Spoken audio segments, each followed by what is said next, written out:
Krishna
Hare Krishna devotees, please accept my humble obeisances.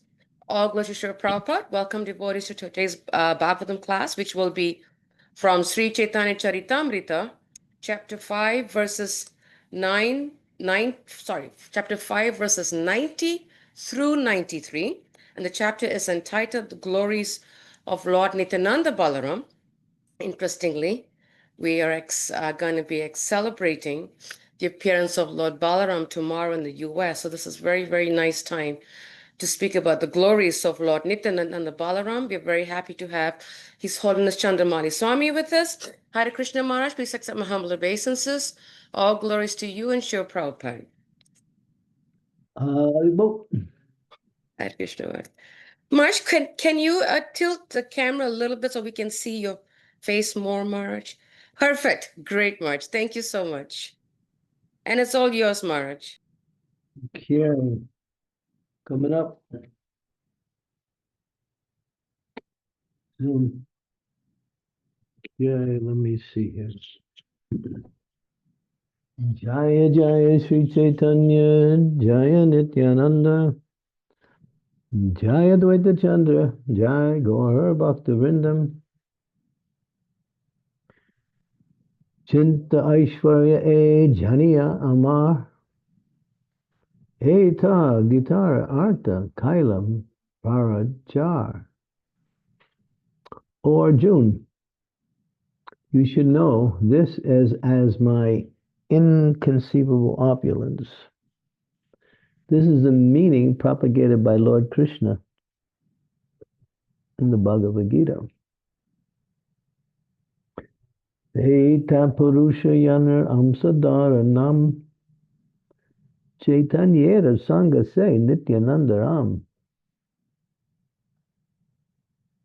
That Mahapurusha, Karano Daksai Vishnu, is known as the plenary part of him who is Lord Nityananda Balaram, the favorite associate of Lord Chaitanya.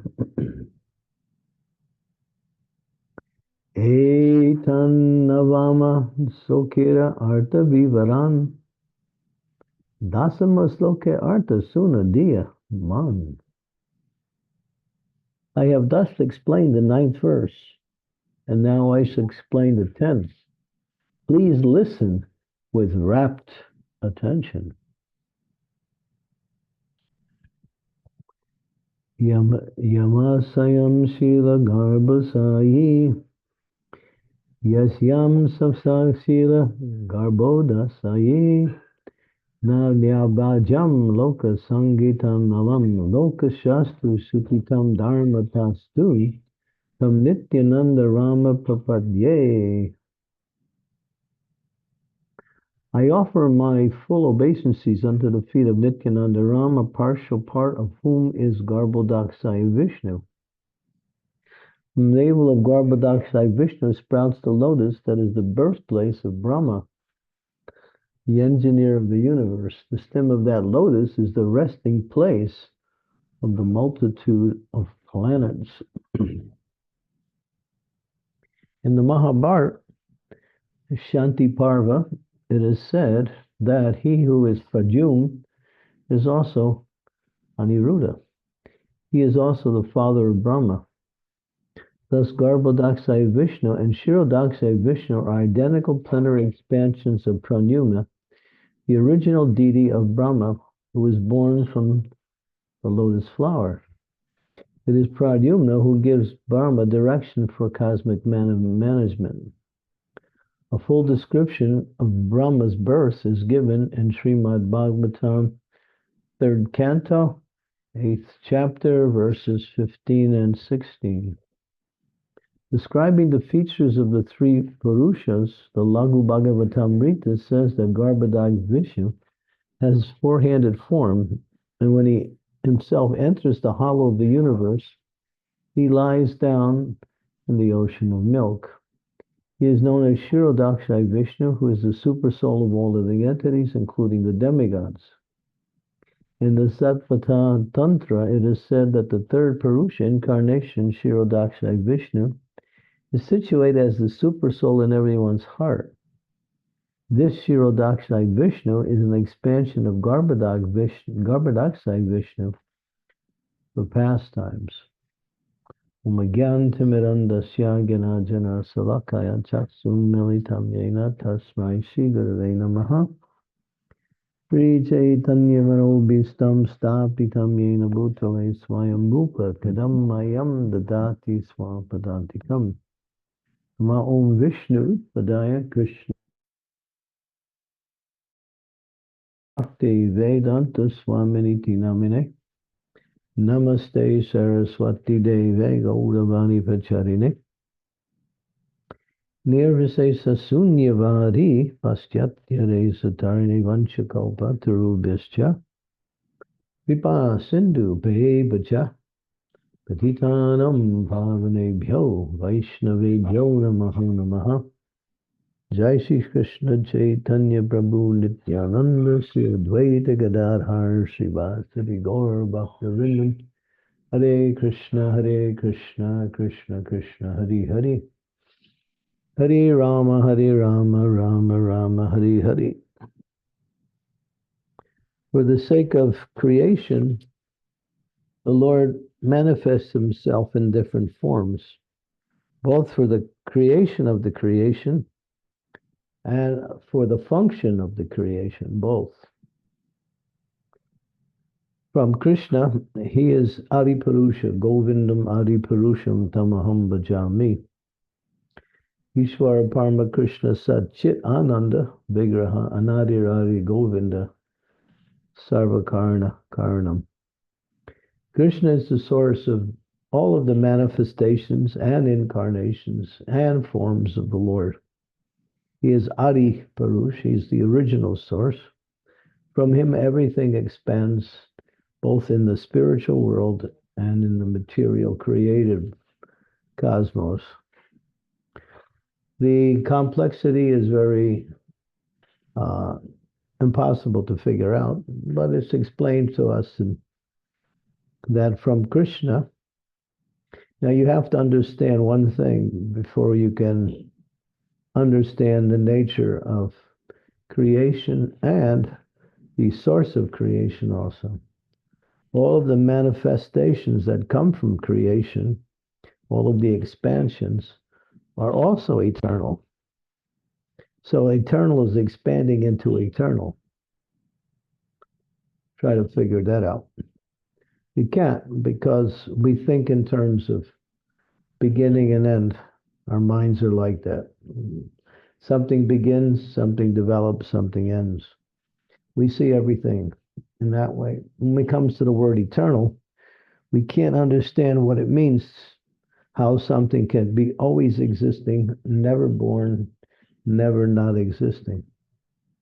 Because of our experience with the creative energy, we can't perceive something that is completely different from our experience, nor can we understand it by our intelligence either.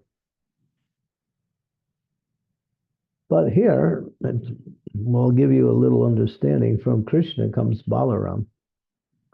And Balaram and Nityananda are non-different.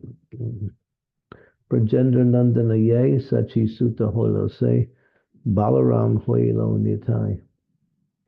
Krishna and Balaram manifest themselves in the original forms of the absolute personality of Godhead. But their original forms also expand for later pastimes as Nityananda and Chaitanya.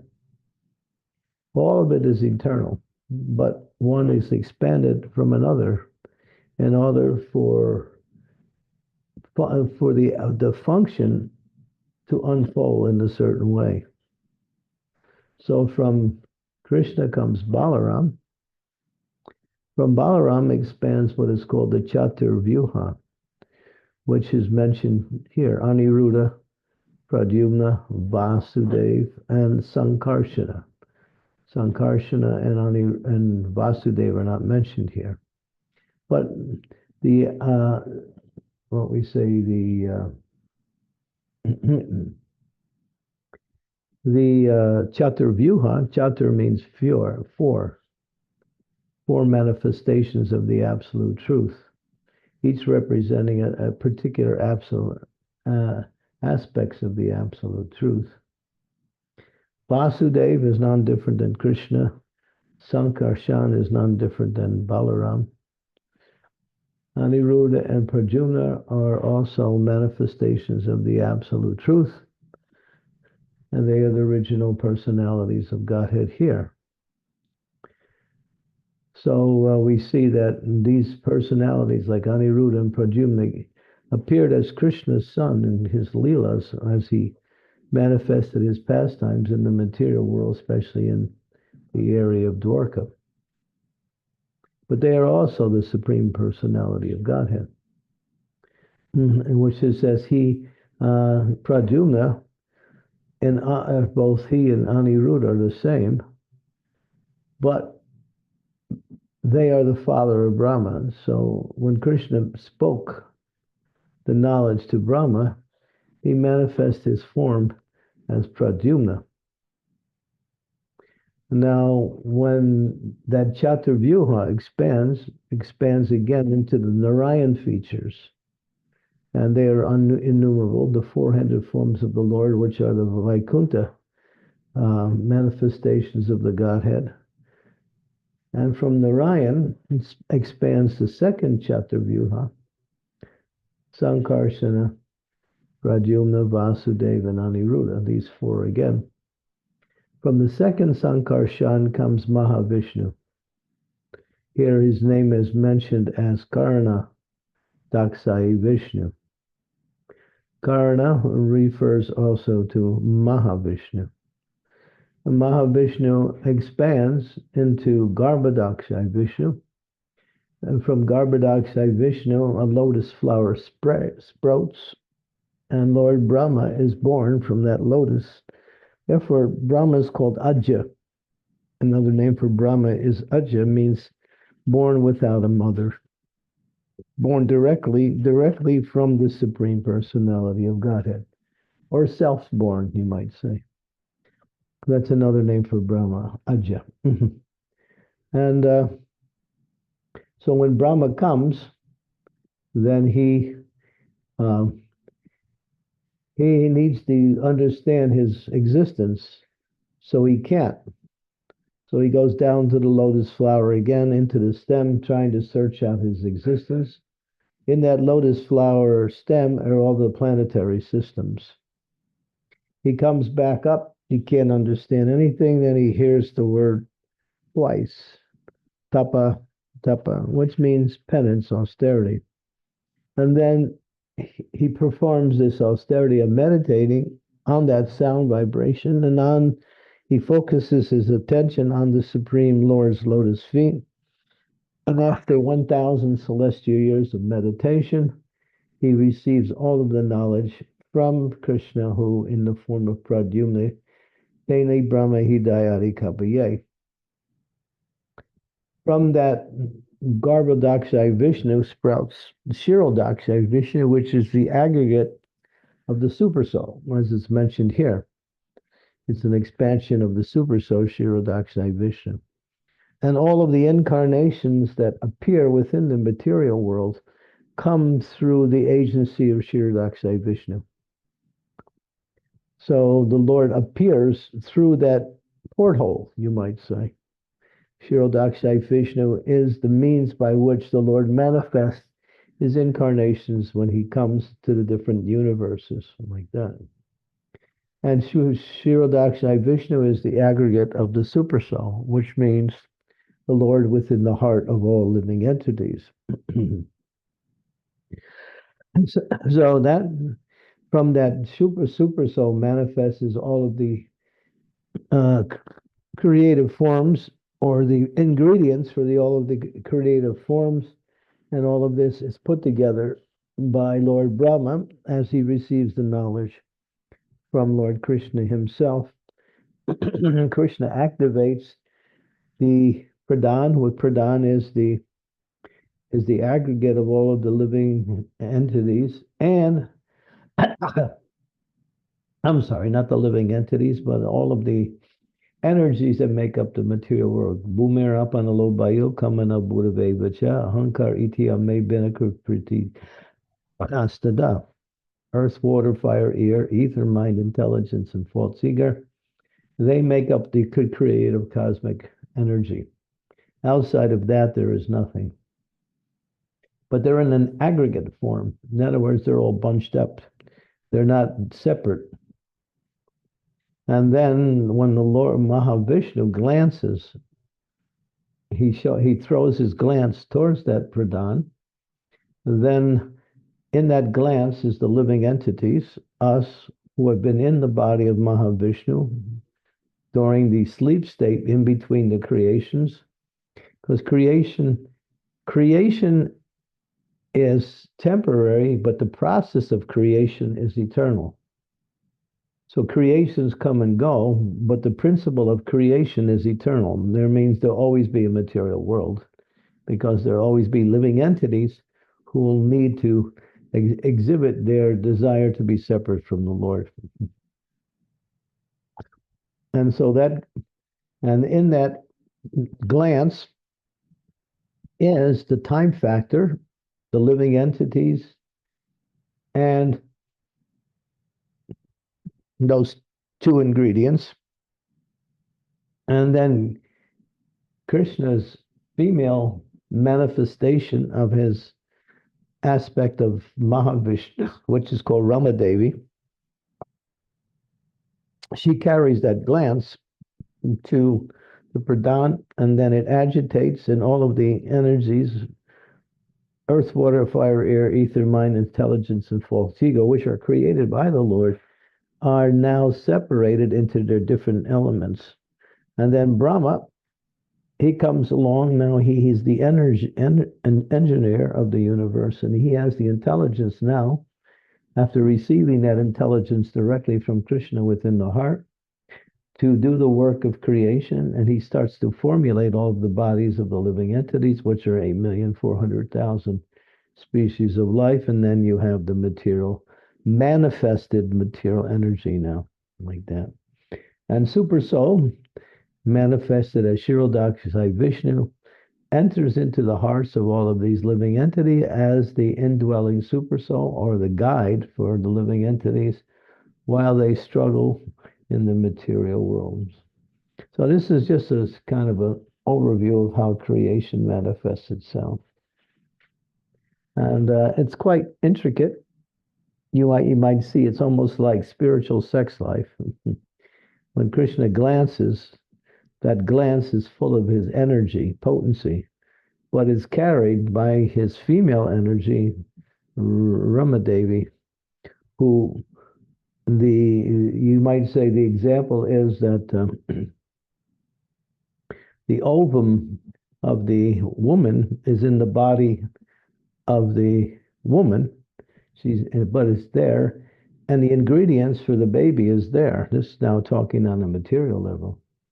But only when the father injects the semen into the ovum does it fertilize the ovum, and then all of the ingredients that make up the body starts to formulate by the potency of that semen, which is actually a spiritual being, which is being injected.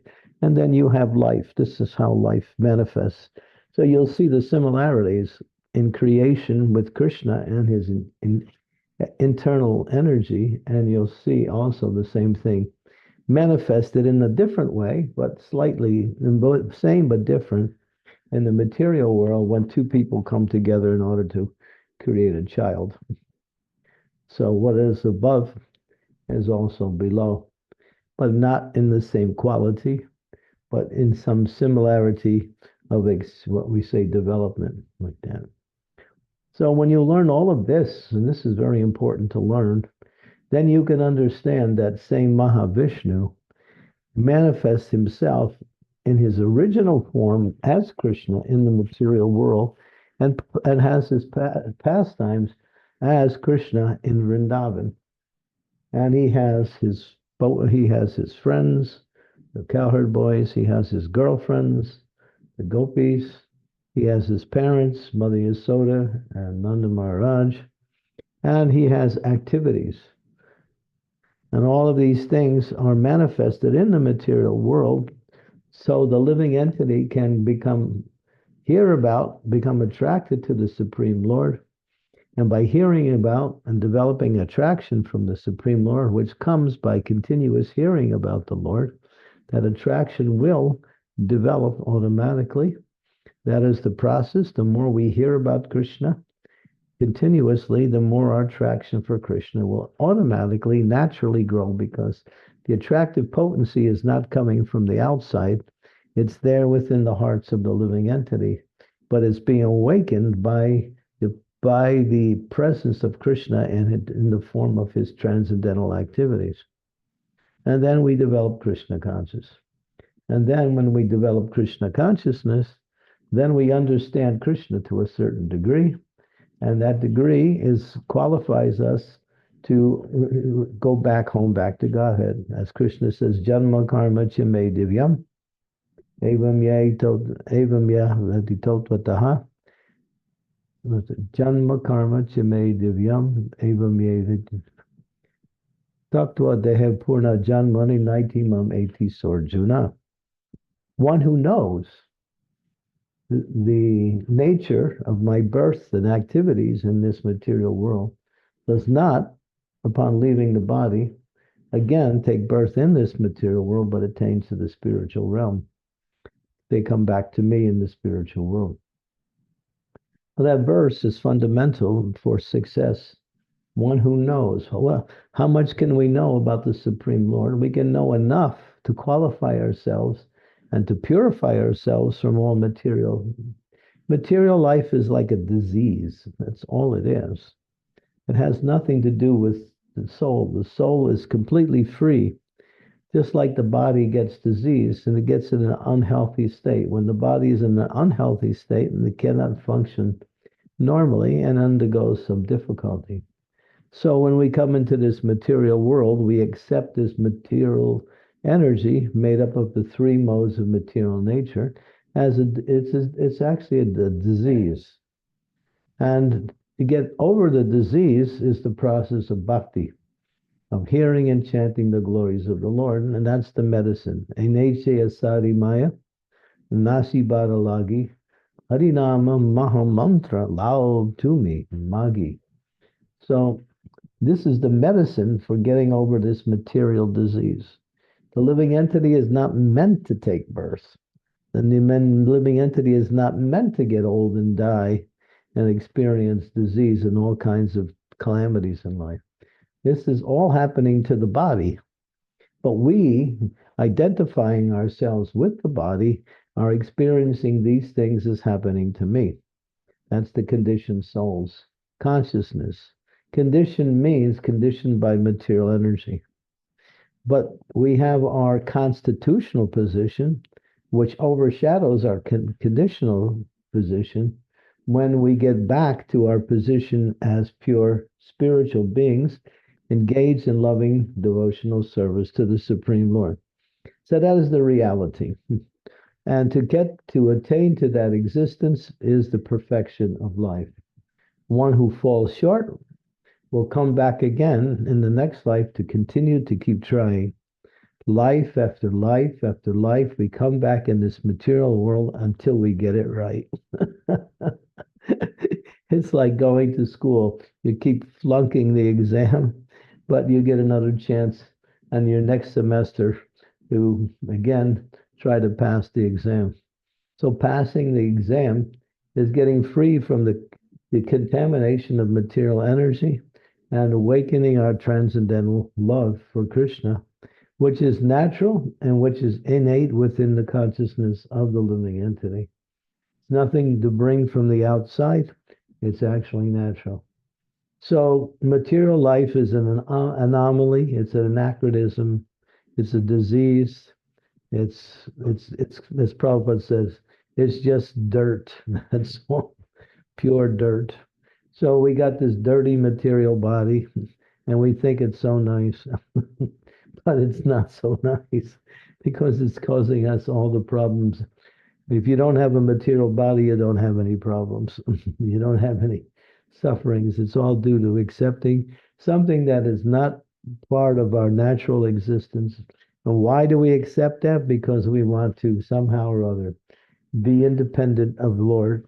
And so Krishna doesn't interfere with our desire to be independent. But at the same time, when he sees us in the material world, he tries is to waken us up, to get us back to where we're supposed to be, which is the life of eternality, knowledge, and bliss, in loving devotional service with full of variety in the spiritual world, which cannot be even partially described as we exist in this material world. There's many books written about the spiritual world, but there's so much to say the knowledge is there is hardly even a drop of what the spiritual world is like, because the spiritual world is of the same nature as Krishna. It's unlimited. And we are also unlimited when we are connected to Krishna. And when we're disconnected to Krishna, we experience a type of limitation, which is unnatural because we're meant to be unlimited. So, but when we cut off ourselves from the source of our existence, Krishna, then we experience something which is not natural.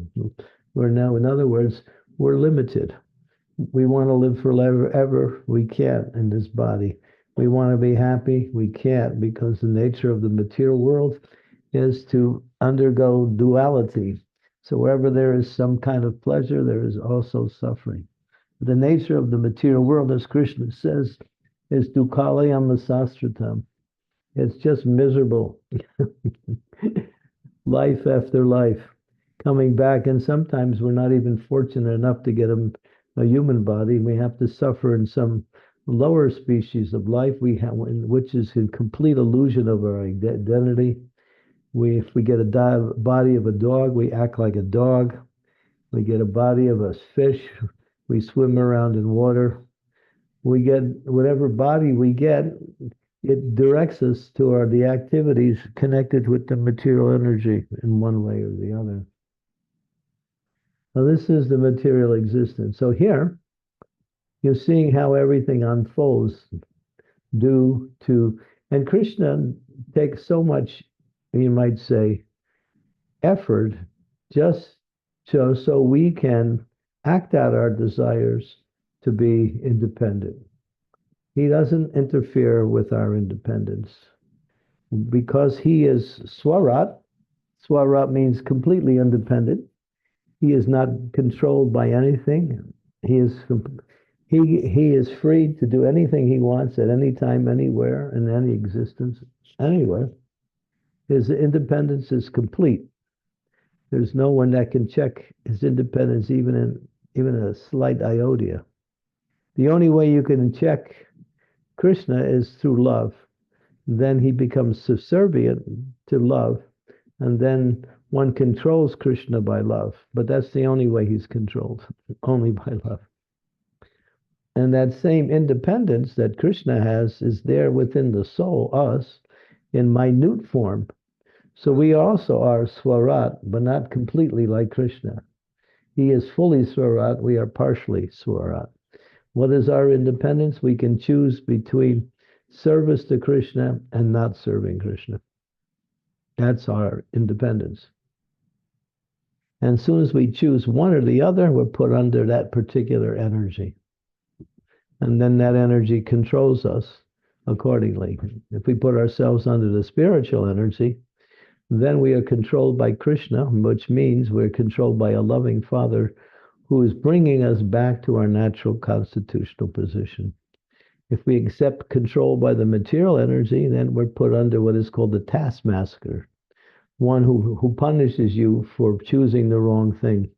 It's like when you go to jail, and while you're in jail, you're also suffering, and sometimes you have to undergo great sufferings while you're in jail. Even though you're in jail, there's more suffering simply by being in jail.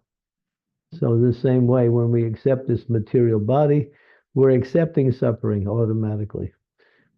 But the suffering is happening not to us, but to our body. But because the body is an integral part of our existence in this material world, we think that this suffering is happening to us, and therefore we undergo various types of misery, struggle, and ultimately have to succumb to leaving this body, which is called death.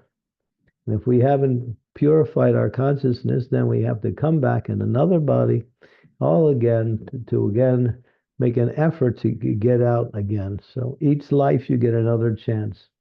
Are you going to make it this life? Are you going to make it next life? Or the life after?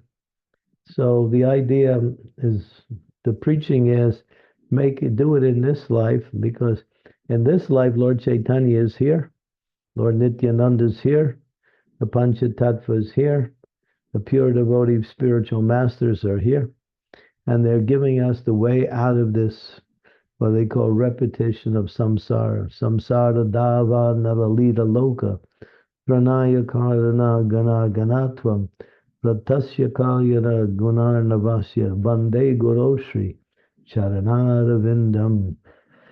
We sing this verse. This is called the Guru Vastakam prayers, and the first one is that the spiritual master is the manifestation of mercy.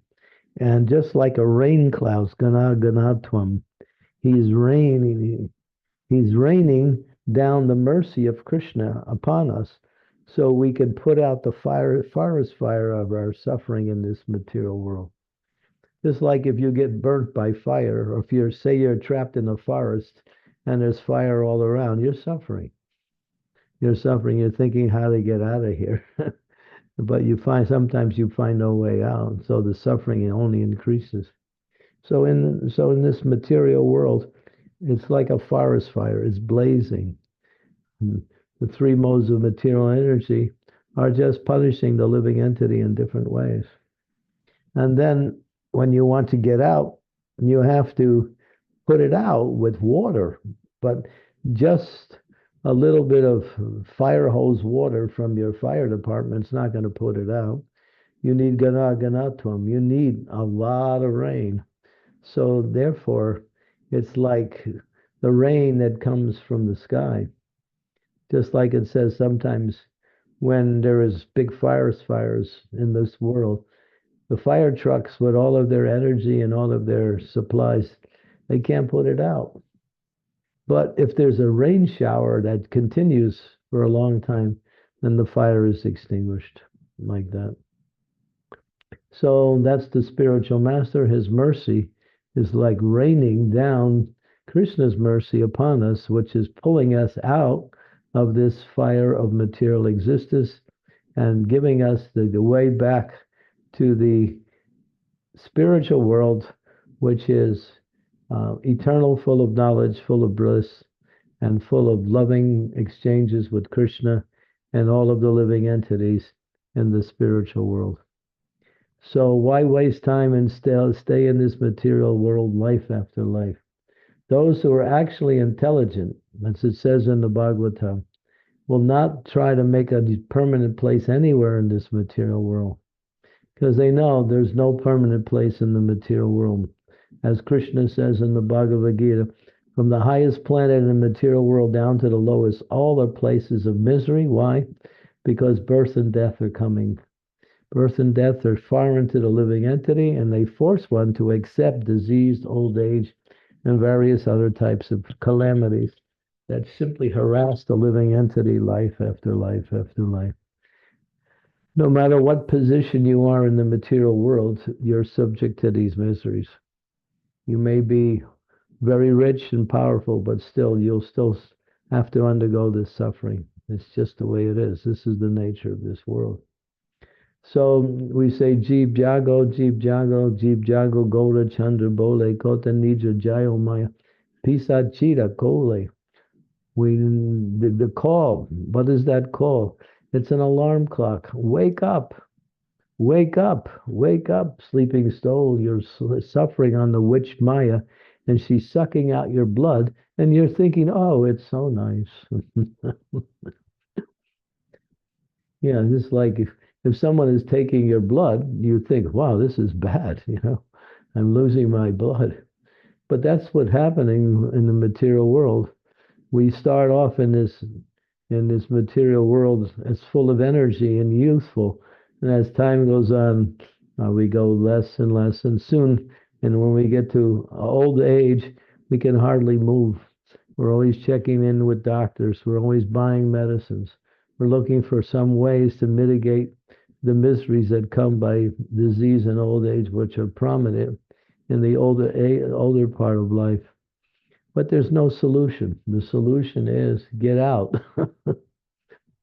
get out, and that is therefore Shravanam Kirtanam Vishnu Smarnam is the way out. To hear and chant the glories of the Lord and to awaken our attraction for Krishna, who is all attractive.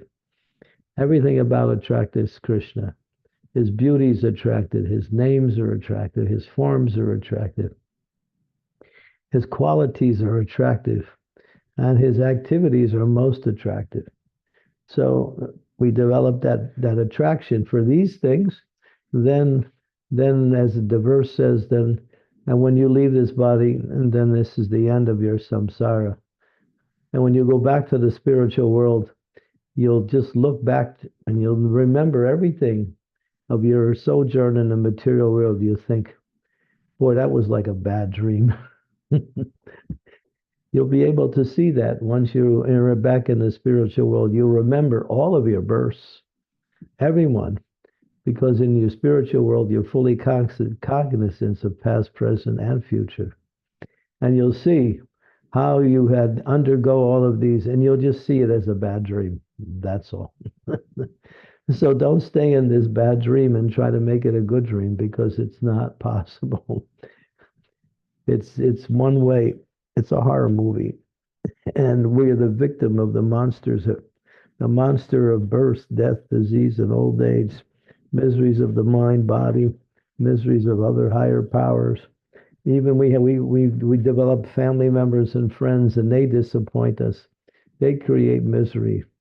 In fact, most of the suffering that people undergo are from people who are close to them in life. So we develop these relationships in order to build happiness, but it turns out to be something different. Uh, don't try to make this place any better. You can't fix it. It's not fixable. All you can do is get out. And that is the process of bhakti. And so Krishna makes so many arrangements. He sends the spiritual master. He comes himself to perform his pastimes for us to get attracted. He comes in the form of his holy name. He comes in the form of Krishna Prashadam. He comes in the form of the spiritual master. So many ways. Krishna is saying, hey, here's a way you can extricate yourself from this cycle of misery. But we're so stubborn. We still don't believe that we can't be happy here. So we keep trying. We keep trying. It's like that rock and roll song.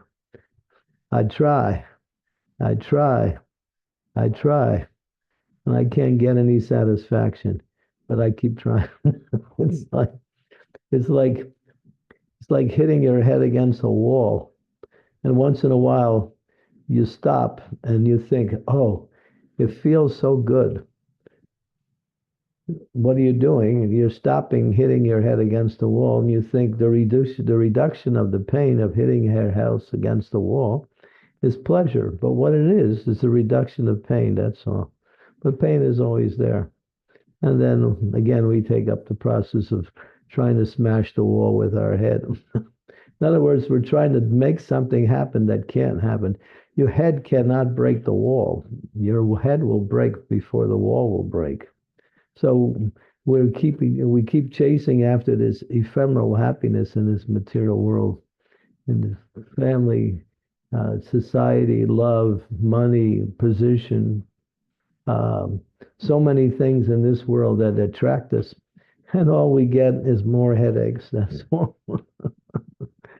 So we should wake up and come back to Krishna.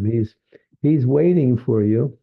He's very patient, but at the same time, he's eager for you to get back. And so he's working full time in the form of his mercy to somehow or other wake us up to get out of this material world. But to get out of the material world, you have to be serious. If you're not serious about it, then Maya will overshadow you. And again, you'll have to again struggle in another lifetime to somehow become serious. So becoming serious means to take the process as given by the spiritual master, by Krishna, and develop it. Put quality into your chanting. Put time quality into your activities. Give Krishna enough time, because time is Krishna, and time works in two ways. It works to take away everything we have, but for the devotee who's trying to become Krishna consciousness, time is bringing them closer to perfection. So time is the friend of the devotee and the enemy of those who want to stay in this material world and try to make a nice arrangement. So this verse is very instructive. It shows you how Krishna makes these fantastic arrangements just to manifest the creation so we can somehow or other fulfill our desires to become separate from him. But then he doesn't leave us alone.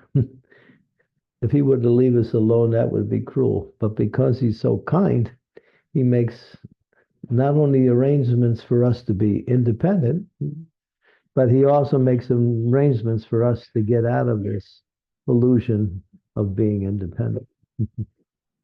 Okay. Hare Krishna.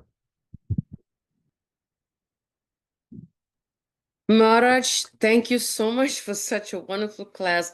I'm just trying to gather my mind with so many thoughts, so many points you mentioned, and I'm knocking my head and thinking, you make it so simple, Maharaj, but our minds are such a rascal.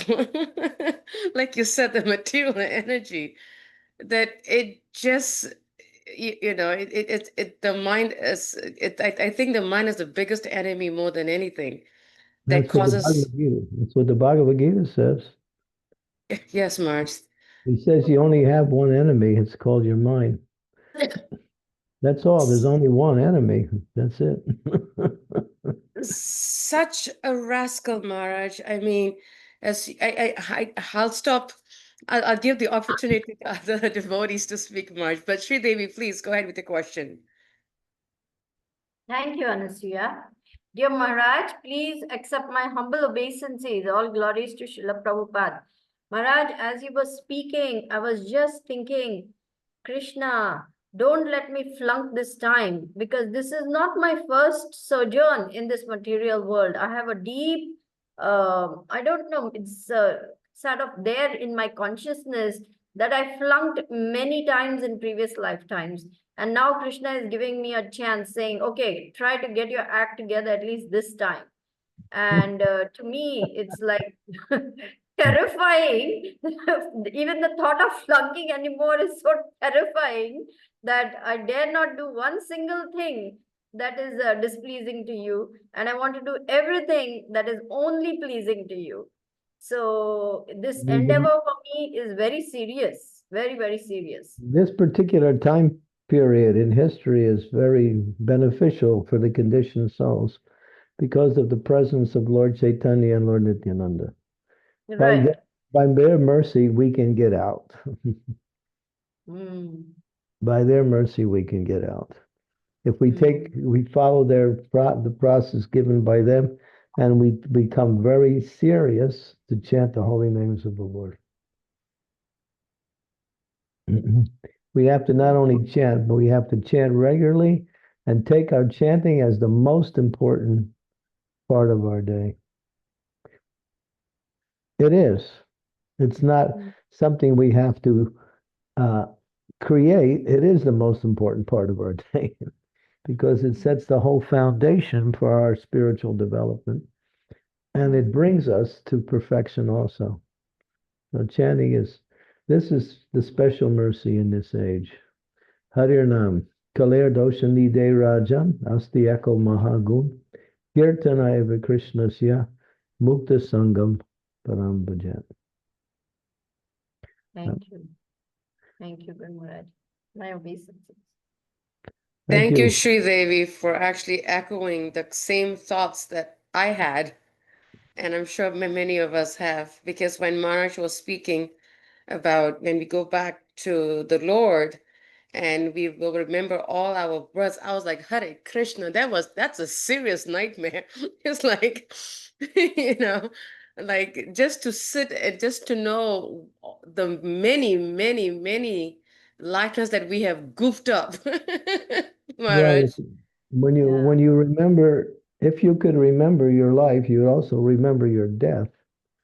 So imagine to remember how you died so many times, which is kind of a cataclysmic experience of undergoing suffering to have to leave the body, life after life. How many times have we died? At least how many times have we given up a body and taken on another body? Yeah, so many. Yeah, Yes, Maharaj. but Thank you. just to say to Sri Devi, if you're sincere and you really want to get out and you work in that way, then you'll make it because the desire itself is pretty much most of the reason, the way to for success. If you don't have that desire, then it's a lot of work to do just to get the desire. So when you have that desire, yes, I don't want to come back in this material world again just to undergo another body and struggle again. Even if it's a good body, it's still another form of struggling. If you have that desire, then Krishna will see, oh, this person really wants me. Okay. And then he'll make arrangements personally to help facilitate your coming back. You'll get what is called extra mercy. That mercy that comes with opportunities for further purification till you reach perfection. Yes, Guru Maharaj. Desperate for the mercy. Thank you. Thank you. Thank you. That's going to tell you, they are so merciful. Very, very lovingly merciful, Maharaj. Yes. Thank you. Thank you for the question, Sri Devi. Really, thank you for that statement. Shiva Kumar Prabhu, please go ahead. Thank you, Mother. Hare Krishna Maharaj. Please accept my humble obeisances at your lotus feet. All glories to Srila Prabhupada. Maharaj, one question I have, Maharaj, on this topic of this cycle of creation, maintenance, and destruction. My understanding is the material energy is also eternal, while it manifests and unmanifests in cyclic fashion. So I was just Right. thinking, Maharaj, it seems at some level Krishna is aware that a part of the jivas are going to choose against him, that there would be a need for this material energy in the world itself, that he has part of his energy, Maharaj. Yeah. Just like you see, take a look at every country. Every country has a jail. Although there are laws and there's so many punishments being displayed, still people break the law. They know if they get caught, they're going to suffer, but they continue to do it. People who break the law go to jail and come back out. There's a larger percentage of people who return. I think the latest statistic that I am aware of is called recidivism. Recidivism means returning to the jail after being released from it. 62% was the last number I heard. That's in the United States. So people go, they suffer, they get out, and they do it again, and they come back again. So why? Because that desire is in the heart. Therefore, Krishna consciousness is to uproot that desire in the heart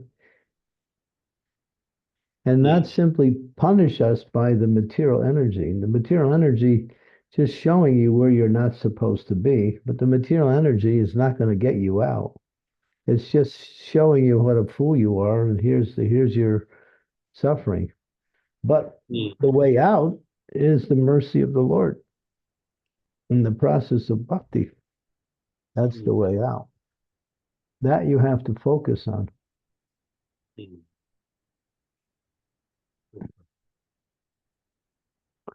Yeah, So, so the question is, yes, there always will be a jail in every country.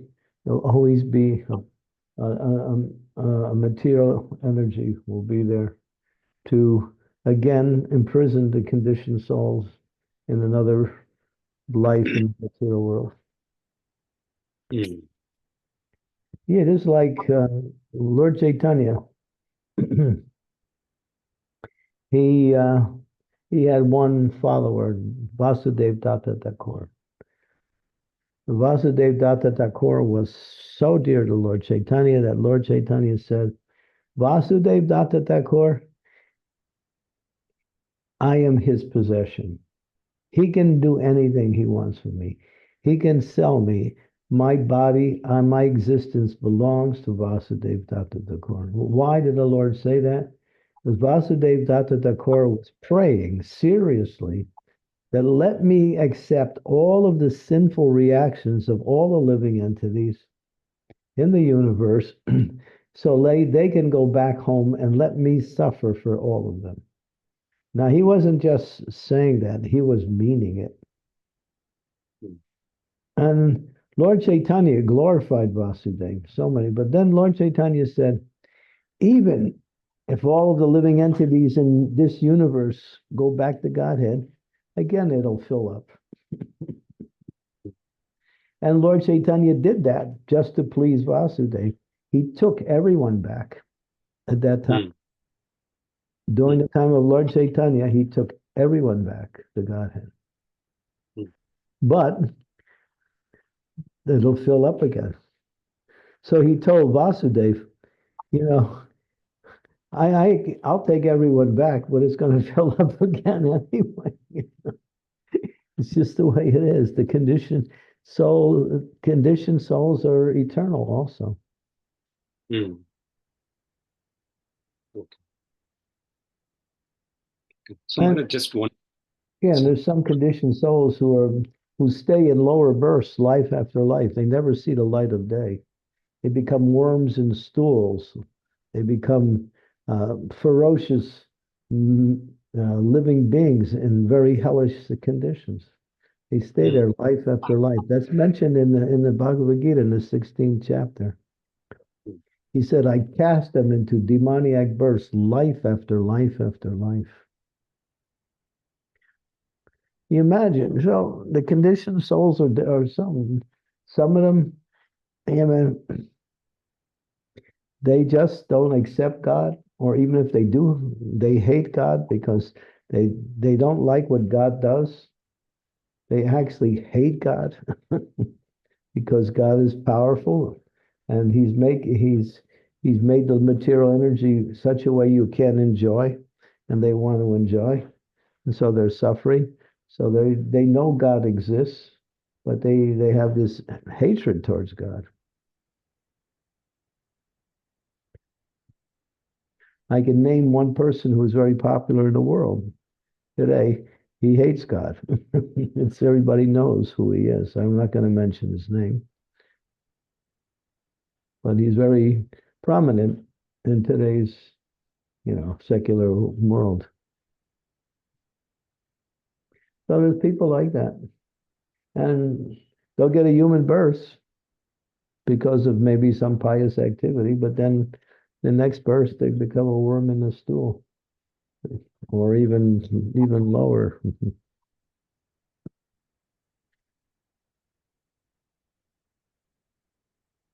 thank you so much, man. Hare Krishna. Material energy, you can't play around with this material energy. It's powerful. Even Krishna demonstrated through his own activities how powerful material energy is. Just to show us, we should be very uh, fearful of getting trapped by this material energy. If we don't have a fear of Maya, you'll never get out of Maya.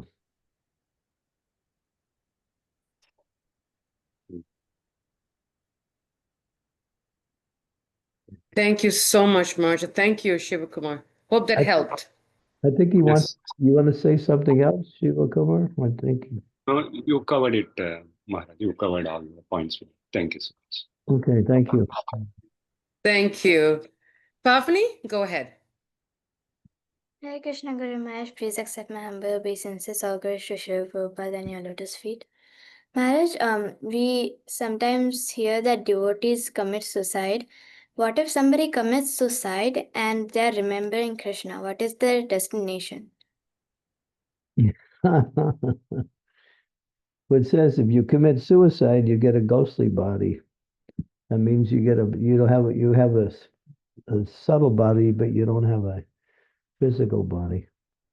So you might be a real nice ghost. That's all. There are nice ghosts too, also, but they're still ghosts. There are good ghosts, and there's other ghosts that are not so good. Ghosts are also there's a variety of ghostly consciousness and within the ghost realms also. So they might, because if they remembered Krishna when they committed suicide, they might get a kind of nice ghostly body. But then they have to go through that ghostly body, finish their life in that ghostly body, and then take birth again in the next life with a physical body, and then they can perfect that life and go back to Godhead.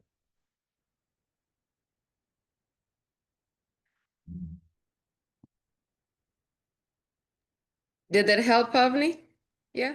Yes, Mataji. Thank you so much, Maharaj. Thank you. Nice question, brother.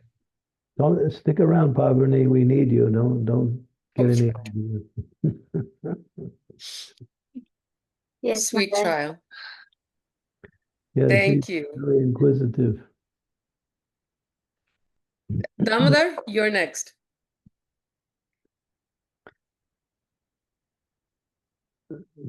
Damodar, Hare Krishna. come on, Damodar. Hare Krishna Maharaj. Please accept my humble obeisances. All glories to Prabhupada. All glories to you and the devotees on the call. Again, a very wonderful class. I couldn't join on time. I was doing some service. I heard, but towards the end, you were mentioning that don't make this material world, try to make it a comfortable place for you to stay, try to get out of it.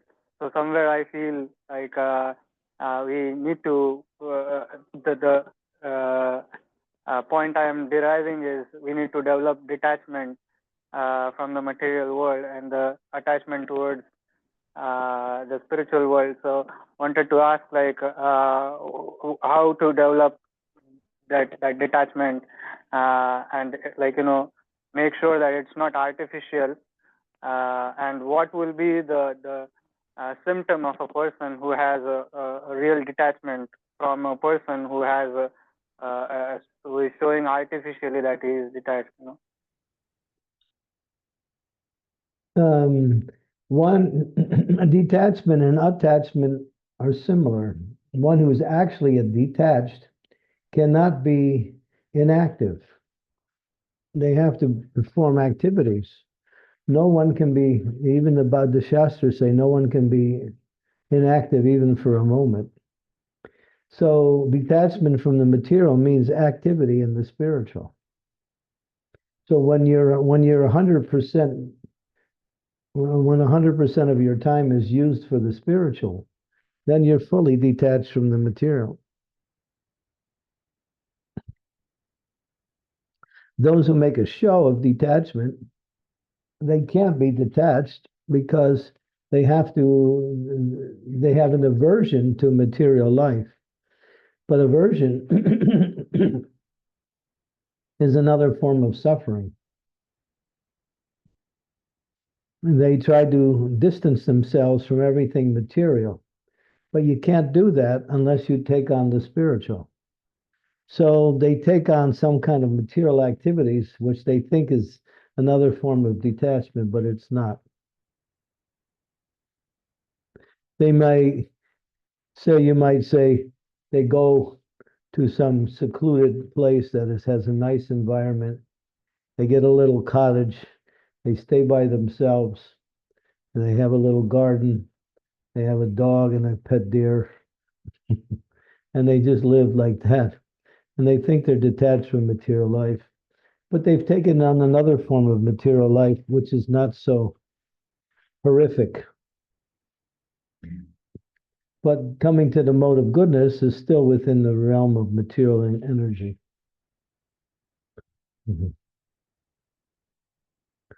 So, yeah, there are people like that. It's mentioned in the Shikshastika prayers that people develop this detachment, but then they don't become attached to anything spiritual. They're miserable because you can't stop activities. You have to perform activity. The living entity is sentient. Sentient means conscious. Consciousness means desire, and desire means activity.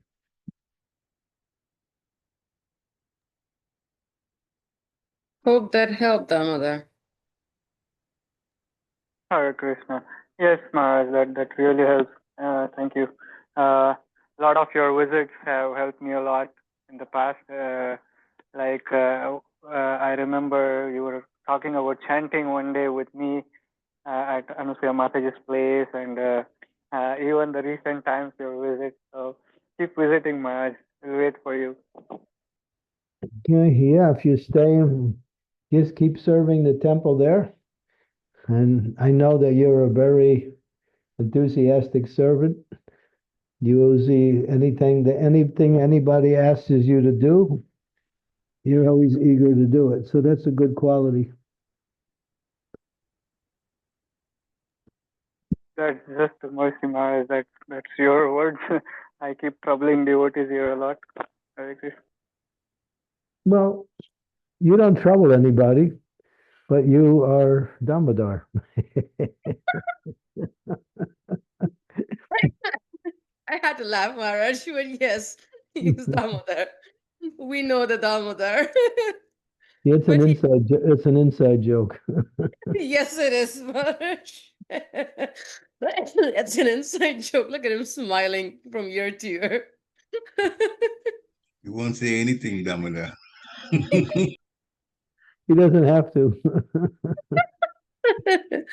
He gets a lot of mercy, Maharaj, and he always looks forward to your visit, Maharaj. Always, always. Don't get Everybody, Maharaj wrong, though. He's a good guy. everybody loves him. Yes. But then he does things that are hard to understand. Like you said, Maharaj, that's his Damodar. Damodar. But if you stay where you are and keep going, Krishna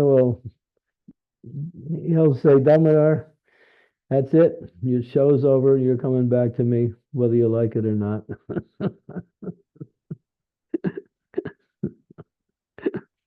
Hare Krishna, Maharaj. Thank you so much. Thank you so Very much nice for your question, Damodar. Thank you. Balavanitai Prabhu, go ahead.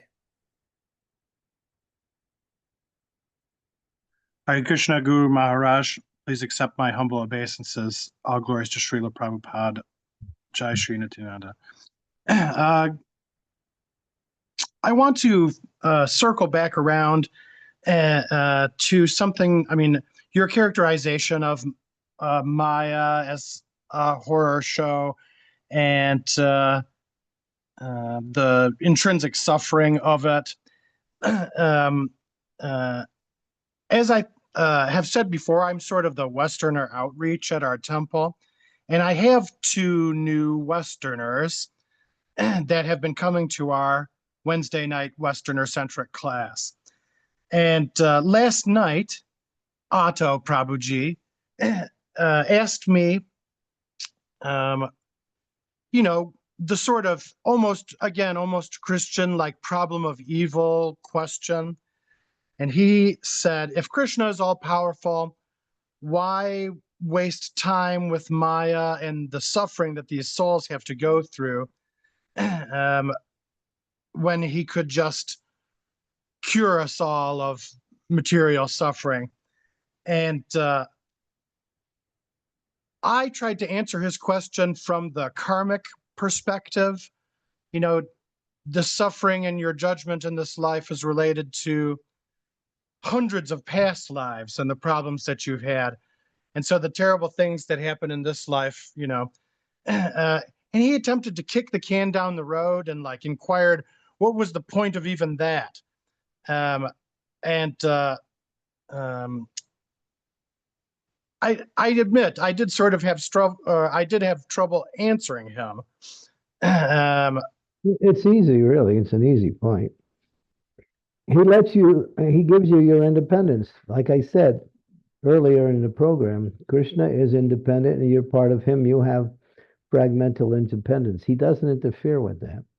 So he's trying to bring us back, but he does it according to attracting us through the process of bhakti. So he's very active in doing that. He's always there. He's super soul in the heart constantly. But we don't take it. But he could force you to become Krishna conscious, but that's not love. Love cannot be forced. Love is voluntary. That's the nature of love. You could force your child to try to make him love you, but at one point the child will rebel because force is not natural. He won't force you, but he forces us by attracting us in different ways. He forces us by beating us through the material energy. That's his force. So he's always active, but he won't interfere with your independence. You have to understand that point. God can make everybody Krishna consciousness automatically, but he won't do that because love has to come voluntarily.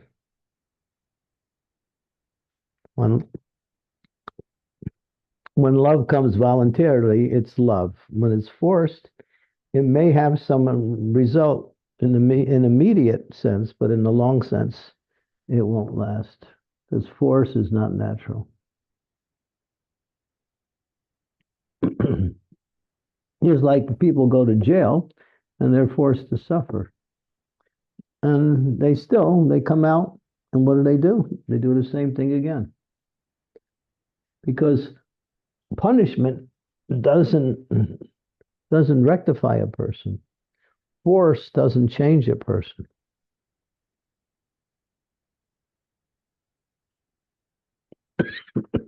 We've chosen to act in a certain way, and we're getting the reactions of our activities. That's the karma.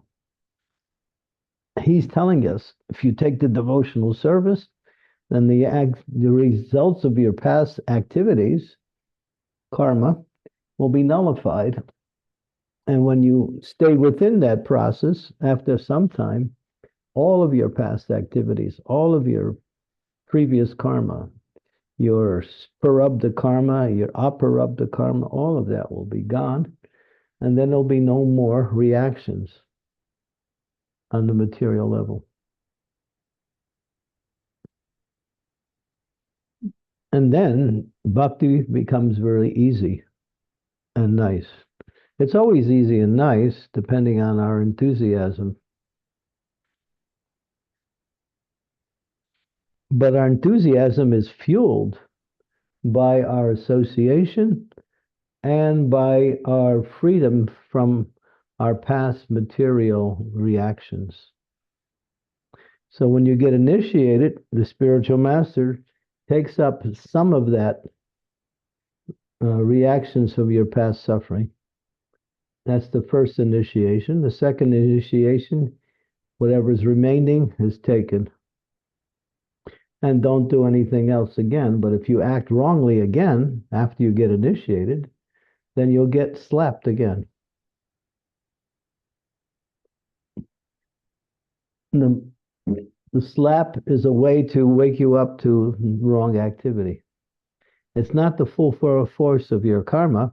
It's a way of bringing you back to a sensible understanding of behavior, proper speech, proper behavior. All of that is part of it.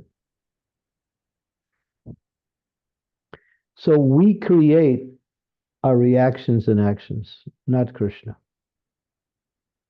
And he says that I am not the cause of anyone's happiness and distress. We choose. And because we're ignorant of what's right, we choose the wrong thing. The child is ignorant and will stick his hand in the fire, but the fire can't say, well, because it's a child, I won't burn. No, the fire will act. Your energy will act.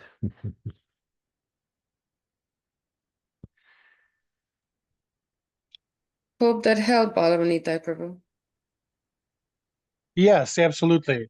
And just a sort of related follow-up, the we did I in that same conversation with this young new devotee, that very issue of free will and choice came up. And I also did touch on ignorance and tamasic, the mode of material nature. um, but and then uh, the notion of the Lord's will and the all pervasiveness of the Lord, that also became an issue in this particular. He's new, and then the kid is 19 years old or something like that, and so he's full with all of those young, bright questions. But how? I guess briefly, because I know this could be a whole book. How does one parse the all pervasiveness of the Lord and free will? Free will is there, but I think what you're trying to say is the conditioned nature of the living entity still is working, although we have free will. We're conditioned to think and act in a certain way. So if we choose to act in a different way, we have to go against our conditioned nature. And sometimes that takes time before it actually will manifest. But the actual answer is to give people the experience of Krishna consciousness. Let them experience the happiness and the freedom from anxiety that comes by practicing devotional service. Yeah. The philosophy is just to get you to look in a certain direction and act in a certain direction. But the philosophy is just a light in the right way. You have to experience, and then by experience, then you understand. At least the experience will help you to stay on the path and look for greater and more experiences. It's about experience.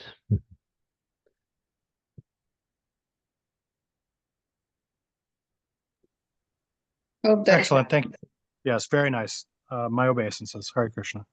Well, Very well. Thank you, Balavanita Prabhu. Sridevi, I thought I saw your hand and you took it down.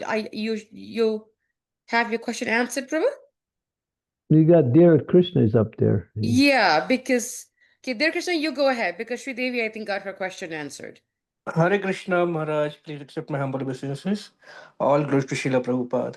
Thank you for wonderful class, Maharaj. Again, my question, Maharaj, is when you were saying very correctly that Krishna slaps us in different ways to bring us to senses or try to bring us to senses.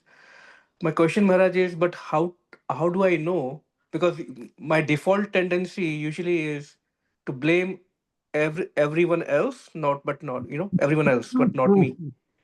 Well, don't do that. Don't blame. Stop it. Stop blaming anybody else. If I tell you don't cross the street when the cars are coming, and you want to cross anyway, stop doing the wrong thing. If you know it's wrong, don't do it.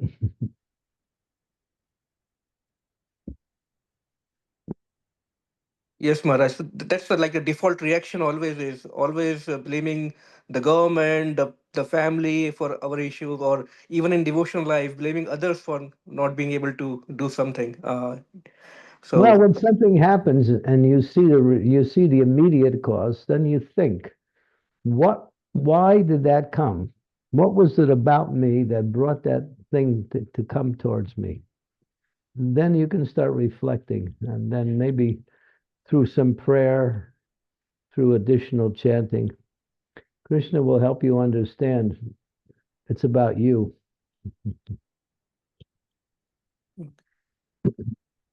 thank you, Maharaj. Thank you. Yeah, when something happens, don't immediately. Krishna Prabhupada used to say, don't be disturbed by the instrument of your karma.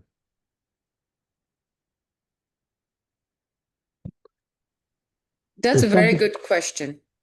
if something is coming to you, it's coming to you for a reason. You may not understand the reason, but there is a reason. But if you blame the instrument, then you also get a reaction for blaming the instrument also. In other words, you get the same reaction that the instrument gets for causing you that activity. That's in the Bhagavatam in the first canto. Turn to that verse, Yes, March. First canto. 16th chapter, verse 23, I think. First canto, 16th chapter, verse 23, March, you said? Yeah, I think it's, I'm going to share it now, March. I could be wrong, but let's see. Let's see. No, this is not. First, first canto, 16th chapter, verse. Just go down the list of the 16th chapter so we can see the translations. Sure, March. 117:22. Okay. 117:22. Yeah. 117. Wait. Oh, Krishna. Sorry about it. 117:22.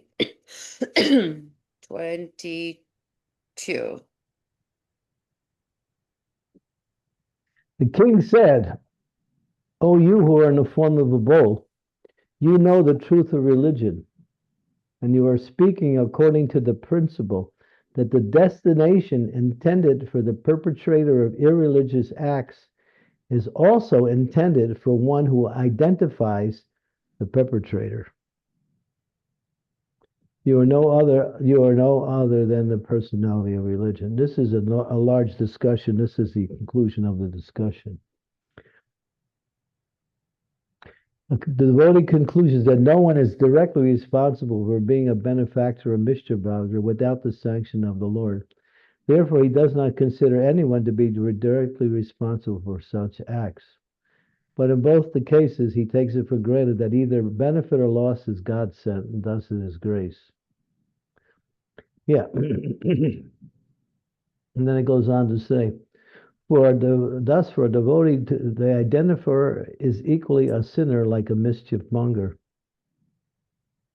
In other words, if you blame someone for doing something to you, then you also get a reaction for that. Just by blaming them. These are the subtle laws of material energy. So when something happens to you, don't immediately blame the person, but to look at why it's happening. That person has been put there because they have that karma of being the perpetrator of the act in order to deliver your karma. And they're also meant to suffer because they have committed some offense, and therefore they are put in the position as being the perpetrator also.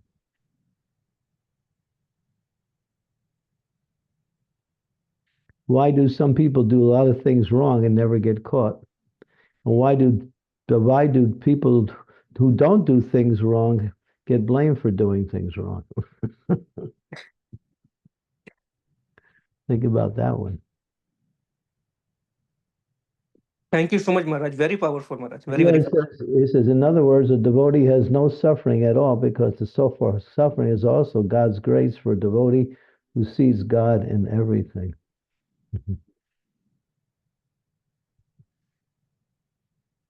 Maharaj, your answer has brought a wonderful smile on Gaurpriya Mataji's face. She's so happy after hearing your response. Thank you so much, Maharaj. Your wife, you're talking. No, no, no. Gaurpriya Mataji on the call. Oh, Gloria Priya, she's Yeah. always smiling.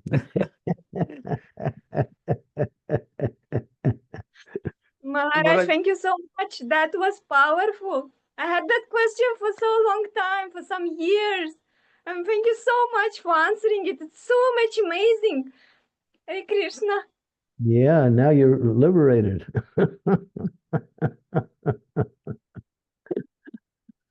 Amazing question, dear Krishna. And Maharaj, that verse is so powerful. It's so powerful that It's fundamental, yeah. absolutely, Maharaj.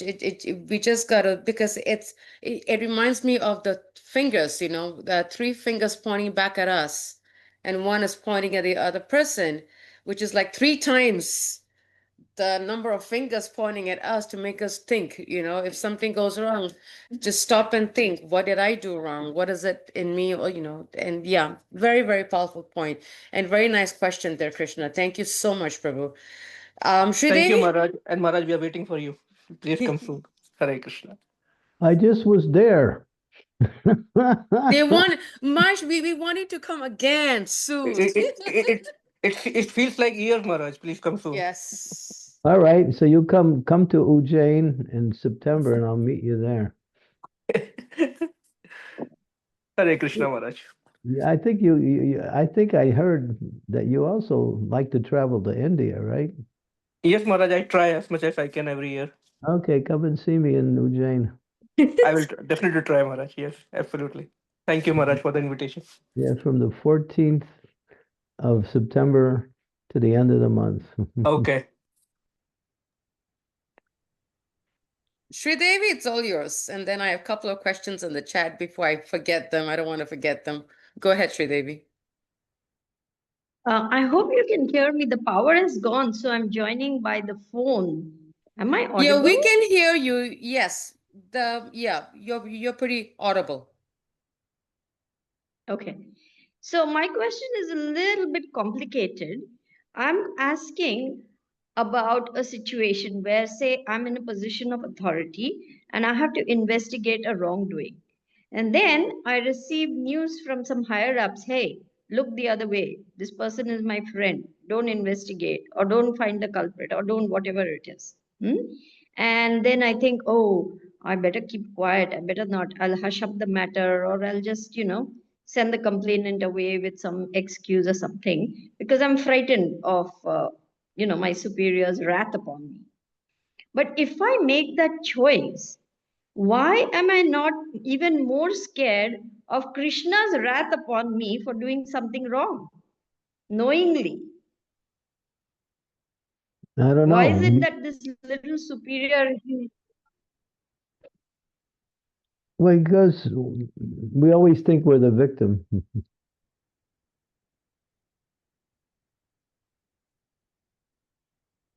We victimize ourselves. I'm the victim.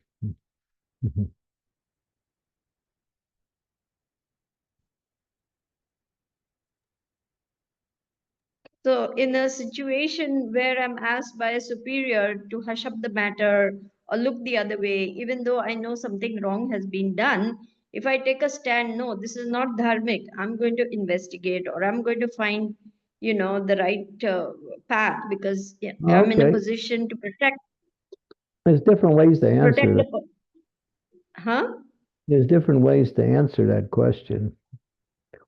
Just like in a court of law, if you take someone to court and the court rules in a certain way, you can appeal that verdict to a higher court.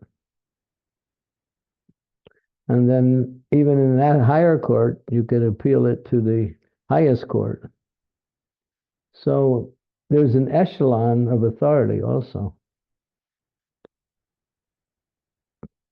So that's one way to look at it, to not to accept the immediate authority, but to go to a higher authority who is their authority also. You can do that. That's not necessarily going to solve the situation, though. But that's one way of accepting. Maybe what will come from higher authorities will be different from what the lower authorities say. Then you'll have a whole different ball game. Yeah, you have to see. Yes. You have to see what you are protesting, whether it's worthy of being protested or not. Mhm. Right.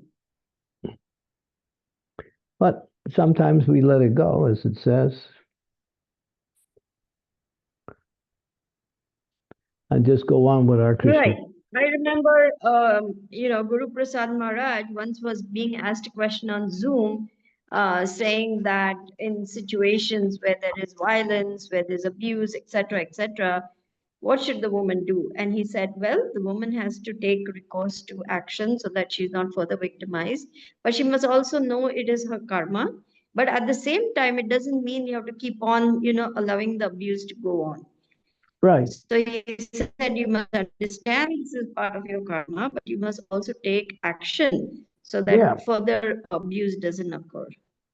Yeah, because if you allow someone to abuse you, you're actually causing violence to that person also.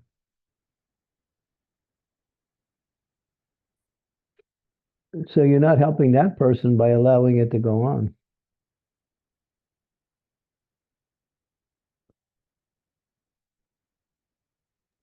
Krishna kills the demon. Krishna kills the demons so he can stop their demonic activity. Yes, Guru Maharaj. Thank you. But don't try to imitate Krishna. I'm just saying, using that as an example. There's many reasons why you should do something, and there's many reasons why you shouldn't do something. Sometimes to set an example that this type of behavior is not only bad for me, but it's bad to allow that type of behavior to go on.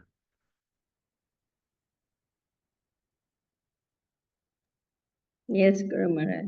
Thank you. Okay. Thank you, Sridevi. Marge, Okay. Marge, there's another two question? more in the chat, Marge. So I apologize before I don't want to ignore them. One is a comment by Radha Vilasani. It sounds like a comment and a question. She says, I remembered a lecture by Prabhupada after hearing Marge's class. Prabhupada said that even if we have a desire for just one sweet, we won't be allowed entry into the spiritual world. We'll have to return to the material world. And here, I'm so attached to every small thing. Well, be attached to Krishna. Or be attached to the activities that support devotional service. What Prabhupada is saying is that when you have some personal desire for enjoyment, that's an attachment. You can eat a sweet ball. It doesn't mean you're not going to go back to Godhead. That's not the. But if you say I can't live without sweet balls, I got to have it. That's a material desire. But if prasadam should be accepted as mercy coming, so you accept prasadam rather than trying to, dictate that, I have to have this because I like it. But even if you say I like this and you can make it for me, if you're not attached to it, then that's another thing. The attachment is what causes us to stay within the material world. Be attached to Krishna. Be attached to devotional service to Krishna. That's all. And it comes down to two things. What's favorable for Krishna consciousness and what is not favorable.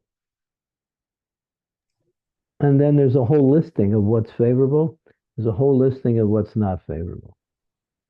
And so that you have to know. Thank you, Marsh, for clarifying that point, because sometimes I know we, as devotees, I'm reminded by this comment when someone falls down and they say, "Oh, it's Krishna's mercy, just chant and be happy," as opposed to being, sensitive to the point that I think the point about attachment is, can we live without something if we don't get it? Or is it because we really want it because we're attached to it, right, Maharaj? That's an attachment. If you can't, if you have to have it, and if you don't have it, you're unhappy.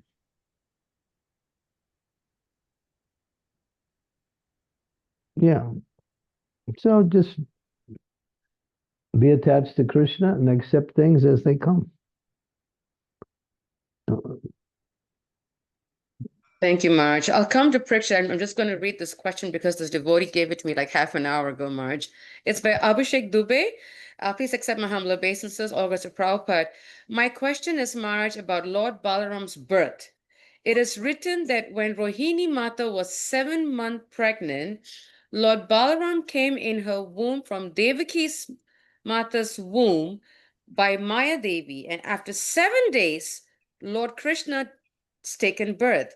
But it is also said that Lord Balaram taken birth after more than 7 months, means after 14 months.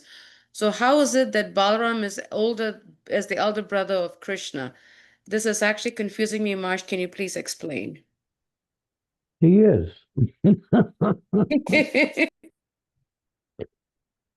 It doesn't say that. It says that Balaram took birth simultaneously in Vrindavan. Doesn't say after 14 months. It says he took birth simultaneously. It was placed, what happened was, when Maya Devi, under the instructions of Krishna, was given the service to take Balaram out of the womb of Devaki into the womb of Rohini, simultaneously that happened. So Devaki was feeling that she had lost her child, but that same child was taken and given into the womb of Rohini, and then Krishna appeared after that. Mm-hmm.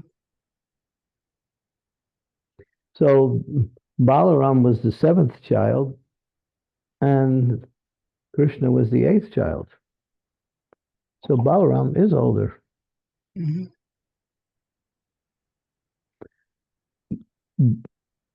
Age is not by birth, but by conception. That's how you figure age. Just like those of you who know twins. Twins. When twins are born. So who's the oldest one? The one who comes out last is the oldest one, not the one who comes out first. That is the understanding, because conception happens one after another.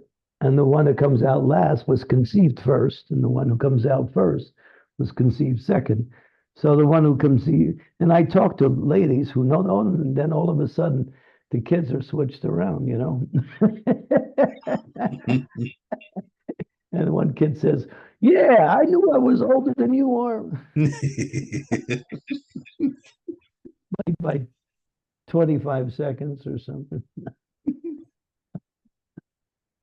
Oh, yeah, it's understood by conception, not by appearance.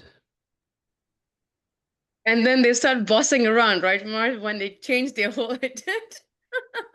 I'm not around to see that, so I'm okay.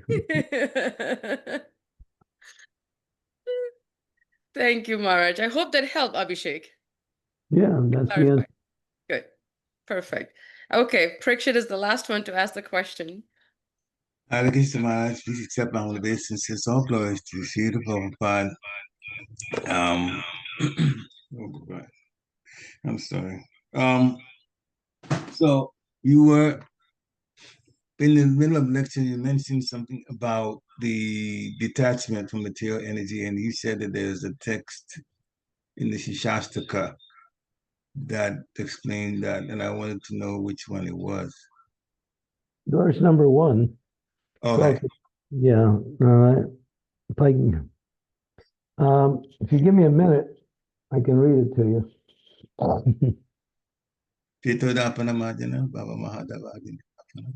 Yeah, there's 3 principles. One is called false renunciation. It's false renunciation. It's not real renunciation.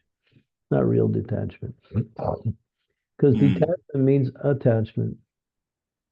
To Krishna. Yeah, you can't just be detached. You have to attach yourself to something else when you detach yourself from one thing.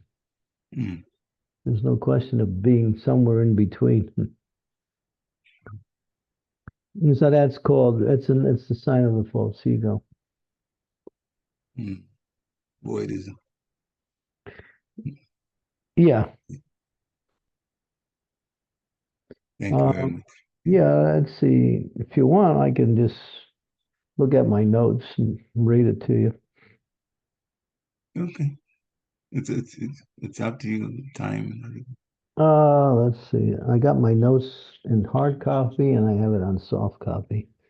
So let me go for the soft copy and see what I can find. I'll be right back here. Let's see. Where am I going? I don't know. It's like trying to get out of the material world. It's easy to get in, but we can't get out. Maharaj, that is such a nice point, Maharaj. It's so true. It's like when you start searching online, we just get sucked in and you just can't stop. That's such a good point, Maharaj. No, that's the point is I can't get out of the Zoom call. I can't figure out how to get. I hit the escape button, but nothing happens. How do you get out? Any IT experts on this? I'm just as bad as you are, Maharaj. You might have to press the minus. As when you do escape Guru Maharaj, there'll be on the right hand side, there's a minus sign. Just do that, then it'll be minimized. That's not working. Let me see what we got here. I've done it before, but I can't remember how I did it. Sign in. Maybe I go to view. Maybe I can get to go to view here. Exit full screen. Okay, here you go. All right, now I did it. So let me see where I'm going now. Okay. All right. Can you still hear me? Yes, Maharaj, we can still hear you. And Yes, we can still see you also. Okay, let me see. Let's see. Seminars. Shikshastika seminars. Let me see. Okay, where is it? Notes on Shikshastikam. Shikshastikam handwritten notes. Okay, let's see what that says here.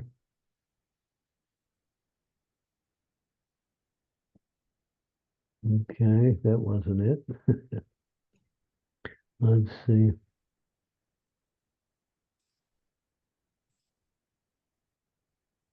Okay, let's see. I found it now. Verse 1.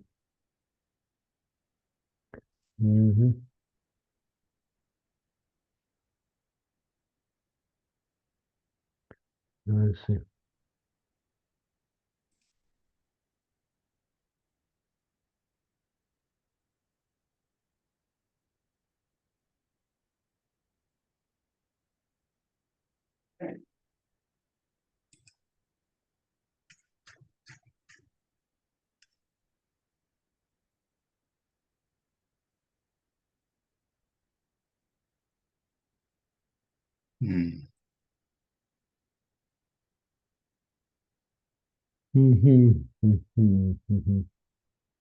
Okay. Anandam Bhuri Vardhanam. Okay.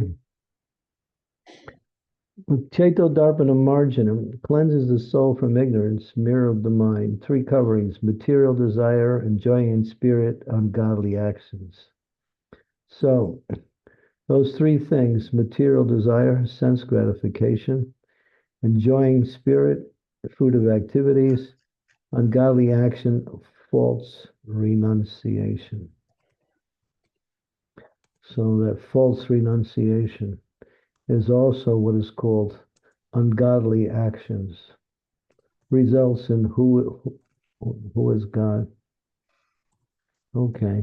But it's just mentioned this thing called, there's three principles of the mirror of the mind.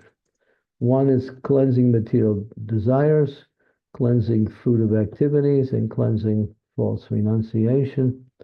Each one has a certain description. False renunciation is called ungodly activities because giving up something means you can't, what can you do? You're not a dead stone. You have to do something.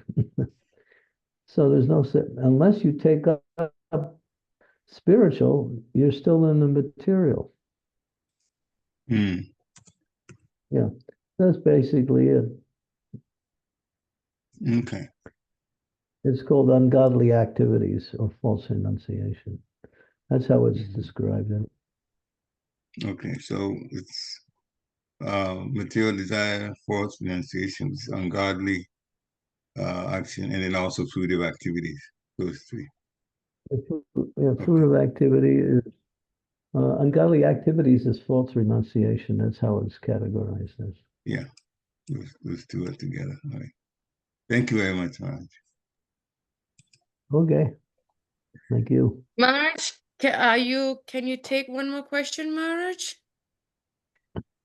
Yes. If I say no, I'd be a demon, right? No, Maharaj, no. No, Maharaj, please, no, Maharaj.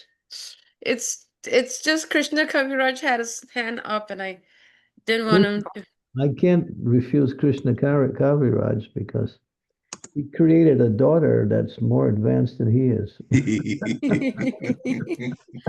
Krishna Kaviraj, that's your ticket. Go right ahead, Prabhu. Ask your question. Your daughter is saving you. You're on mute. If you can unmute yourself, Krishna Kaviraj. Thank you very much. Thank you, Guru Maharaj. Please accept my humble obeisance. All glories to Srila Prabhupada. Guru Maharaj, I didn't actually have a question. I had a comment in that today's class was so amazing. It really got me. I connected with it. And now I just feel like I just want to cry out to Krishna, Hare Krishna, all day long. It's just so beautiful, Maharaj. It felt like an arrow that pierced my heart. I forgot to mention that part. It says that you can't get Krishna unless you can cry. If you can't cry for Krishna, you can't get Krishna. Mm. That's one of the stages of bhakti. I've tried everything, Krishna. I'm trying to get out. I try to get out. Therefore, save me. Give me your shelter. I need you. This material world is like a deep, dark hole that I'm just keep falling into this hole. And I'm going to hit the bottom someday, but I'm still falling. And all there is darkness around.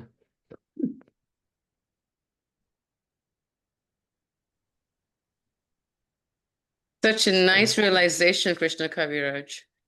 Yeah, that's nice. It's very nice. Write a poem about that. Yes, please, and share with us. Please. He's a very good poet. Very good poet writer, absolutely. Yeah. Thank you. Okay. And Krishna Kaviraj Prabhu has got a website now and he's uploading everything on that. So you can. Oh, can you please share the website with me, please? I would love to read your poems, Prabhu. Yeah. Would love to share it. Thank you. Maharaj, I think we took so much of your time, but we had really, really amazing questions. Amazing class, amazing, lots of realizations, Maharaj. And We thank you so much for your time. Marge, are you okay? Would you like to chant one round, or you have a packed day? Well, It's your call, Marge, because I mean, we took almost 2 hours of your time, Marge. I think I'm going to be chanting Sarira Vidyajal Jatandriya. Okay, Marge. We will also chant Sarira Vidyajai for those of us who are going to order breakfast or lunch or dinner soon, Marge. Thank you so much, Marge, for so much of your time and the amazing classes, and the points you mentioned. The questions are so amazing. And we thank all the devotees for joining us. Vancha Krapatibhyascha, Kripasindabevacha, Patitanam Pavinebhyo, Vaishnavebhyo Namo Namaha, Srila Prabhupada Ki. Jai. Thank you, Maharaj. Chandramauli Swami Ki. Jai. Thank you so much, Jai. Maharaj. Thank you, Guru Maharaj. Hare Krishna.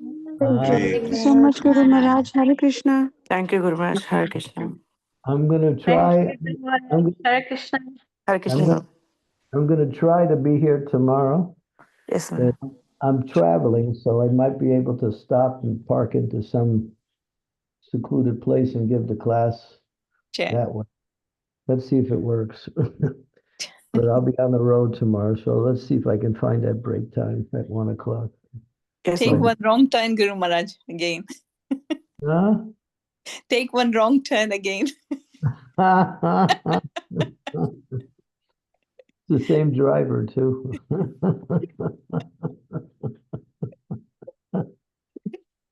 Thank you, Guru Maharaj. Thank you so much. Thank you so much. Hare Krishna. Bhakti Hare Krishna. Hare Krishna. Thank you so much, Guru Maharaj. Hare Krishna. Hari Bhavananya. Okay. Hare Krishna, Maharaj. Thank you, Anasuya Mataji. Hare Krishna. Hare Krishna. Thank you so much, Thank you. Mataji. You're so Hare sweet. Krishna. Hare Krishna. Thank you so much, Thank you so Mataji. much.